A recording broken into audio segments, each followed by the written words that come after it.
Spain ವಿಶ್ವ champion, Argentina ಕನಸು ಭಗ್ನ, ಮೆಸ್ಸಿಯ ಕೊನೆಯ ವಿಶ್ವಕಪ್ ಪಂದ್ಯದಲ್ಲಿ ಭಾವನಾತ್ಮಕ ಅಂತ್ಯ. 106ನೇ ನಿಮಿಷದಲ್ಲಿ ಬಂದ ಒಂದೇ ಒಂದು ಗೋಲು ಮತ್ತು ಇಡೀ ವಿಶ್ವವೇ ಸಂಭ್ರಮದಲ್ಲಿ ಮುಳುಗಿತು. ಸ್ಪೇನ್ ಮತ್ತೊಮ್ಮೆ ವಿಶ್ವಕಪ್ ಚಾಂಪಿಯನ್. ಆದರೆ ಲಿಯೋನೆಲ್ ಮೆಸ್ಸಿಯ ಕೊನೆಯ ವಿಶ್ವಕಪ್ ಪಂದ್ಯ ಕಣ್ಣೀರಿನೊಂದಿಗೆ ಅಂತ್ಯವಾಯಿತು. ಏನಾಯಿತು ಈ ಮಹಾ ಫೈನಲ್ನಲ್ಲಿ? ಬನ್ನಿ ಸಂಪೂರ್ಣ ಕತೆ ನೋಡೋಣ. 2026ರ ಫುಟ್ಬಾಲ್ ವಿಶ್ವಕಪ್ ಫೈನಲ್ನ ಬಿಗ್ ಫೈಟ್. ಸ್ಪೇನ್ ಮತ್ತು ಅರ್ಜೆಂಟೀನಾ ಮುಖಾಮುಖಿಯಾಗಿದ್ದು ಅಮೆರಿಕದ ನ್ಯೂಯಾರ್ಕ್ ನ್ಯೂಜರ್ಸಿ ಸ್ಟೇಡಿಯಂನಲ್ಲಿ. ಪಂದ್ಯದ ಬಹುಭಾಗದಲ್ಲಿ ಸ್ಪೇನ್ ತಂಡವೇ ಚೆಂಡಿನ ಮೇಲೆ ಸಂಪೂರ್ಣ ನಿಯಂತ್ರಣ ಹೊಂದಿತ್ತು. ಆದರೆ ಅರ್ಜೆಂಟೀನಾ ಕೂಡ ಅಷ್ಟೇ ಬಲಿಷ್ಠವಾಗಿ ರಕ್ಷಣಾತ್ಮಕ ಆಟ ಆಡುತ್ತಾ ಕಠಿಣ ಪೈಪೋಟಿ ನೀಡಿತು. ಕೆಂಪು ಕಾರ್ಡ್ ತಂದ ಟ್ವಿಸ್ಟ್. ಪಂದ್ಯದ ಅಸಲಿ ಟ್ವಿಸ್ಟ್ ಸಿಕ್ಕಿದ್ದೇ 90ನೇ ನಿಮಿಷದಲ್ಲಿ. ಅರ್ಜೆಂಟೀನಾದ ಎನ್ಜೋ ಫರ್ನಾಂಡೆಸ್ 2ನೇ ಹಳದಿ ಕಾರ್ಡ್ ಪಡೆದು ರೆಡ್ ಕಾರ್ಡ್ನೊಂದಿಗೆ ಮೈದಾನದಿಂದ ಹೊರನಡೆದರು. ಇದು ಅರ್ಜೆಂಟೀನಾಗೆ ದೊಡ್ಡ ಆಘಾತ ತಂದಿತ್ತು. ಯಾಕಂದ್ರೆ ಕೇವಲ 10 ಆಟಗಾರರೊಂದಿಗೆ ಅವರು ಎಕ್ಸ್ಟ್ರಾ ಟೈಮ್ನಲ್ಲಿ ಹೋರಾಡಬೇಕಾಗಿ ಬಂತು. 106ನೇ ನಿಮಿಷದ ಐತಿಹಾಸಿಕ ಗೋಲ್. ಆ ಕ್ಷಣ ಬಂದೇ ಬಿಟ್ಟಿತು.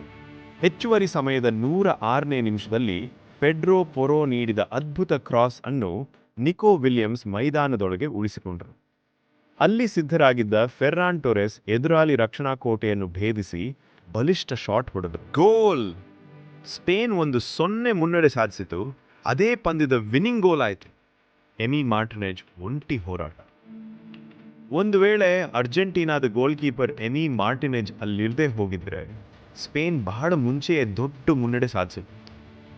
ಮಾರ್ಟಿನೆಜ್ ಹಲವು ಅದ್ಭುತ ಸೇವ್ಗಳನ್ನು ಮಾಡುವ ಮೂಲಕ ಪಂದ್ಯವನ್ನು ಹೆಚ್ಚುವರಿ ಸಮಯದವರೆಗೆ ಕೊಂಡೊಯ್ದು ಒಂಟಿ ಹೋರಾಟ ನಡೆಸಿದೆ. ಆದರೆ ಇಡೀ ಜಗತ್ತು ಕಾಯುತ್ತಿದ್ದ ಆ ಕ್ಷಣ ಮಾತ್ರ ನಿರಾಸೆ ತಂದಿತ್ತು. ಇದು ಫುಟ್ಬಾಲ್ ದಂತಕಥೆ. ಲಿಯೋನೆಲ್ ಮೆಸ್ಸಿಯ ಕೊನೆಯ ವಿಶ್ವಕಪ್ ಪಂದ್ಯವಾಗಿತ್ತು. ಕೊನೆಯ ಸೆಕೆಂಡ್ವರೆಗೂ ಮೆಸ್ಸಿ ಸಮಬಲದ ಗೋಲಿಗಾಗಿ ಹೋರಾಡಿತು. ಆದರೆ ವಿಧಿ ಬೇರೆದೆ ಲಿಖಿತ ಬರೆದಿತ್ತು. ಪದಕ ಪ್ರದಾನ ಸಮಾರಂಭದಲ್ಲಿ ಮೆಸ್ಸಿ ಭಾವುಕರಾಗಿ ಕಣ್ಣೀರು ಹಾಕಿದ ದೃಶ್ಯ ಕೋಟ್ಯಂತರ ಅಭಿಮಾನಿಗಳ ಹೃದಯ ಒಡೆಯುವಂತೆ ಮಾಡಿತು. ಫೈನಲ್ ಪಂದ್ಯದ ಹೈಡ್ರಾಮಾ ಅಷ್ಟಕ್ಕೆ ಮುಗಿಯಲಿಲ್ಲ.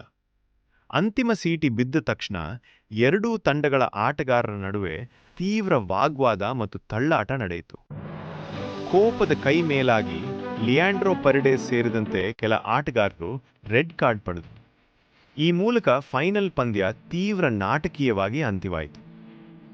ಏನೇ ಇರಲಿ, ಸ್ಪೇನ್ ಈಗ ಇತಿಹಾಸ ಸೃಷ್ಟಿಸಿದೆ. ತನ್ನ ಎರಡನೇ ವಿಶ್ವಕಪ್ ಪ್ರಶಸ್ತಿಯನ್ನು ಮುಡಿಗೇರಿಸಿಕೊಂಡಿದೆ.